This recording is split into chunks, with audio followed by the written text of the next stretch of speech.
লোকসভা কেন্দ্রের 3 বারে সাংসদ এবং চতুর্থবার আপনাদের ভালোবাসা সমর্থনকে পাথেয় করে লড়াই করছেন শতাব্দী রায় মহোদয়া, আমি তাকেও ধন্যবাদ জানাচ্ছি।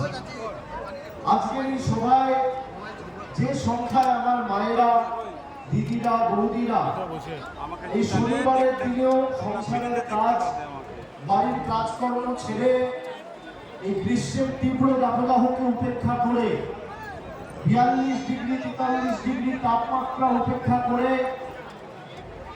রোদ উপেক্ষা করে, দাবদাহ উপেক্ষা করে আমাদের সভায় এসে আজকের সভাকে সফল করেছেন, সার্থক করেছেন। আমি সকলকে নতমস্তকে আমার কৃতজ্ঞতা জানাচ্ছি, প্রণাম জানাচ্ছি। বীরভূম, পশ্চিমবাংলা। আপনাদের নির্বাচন অভিষেক ব্যানার্জির ভাষণ আগামী 13ই মে। গতকাল দ্বিতীয় দফার নির্বাচন হয়েছে, 19 তারিখ প্রথম দফায় নির্বাচন হয়েছে।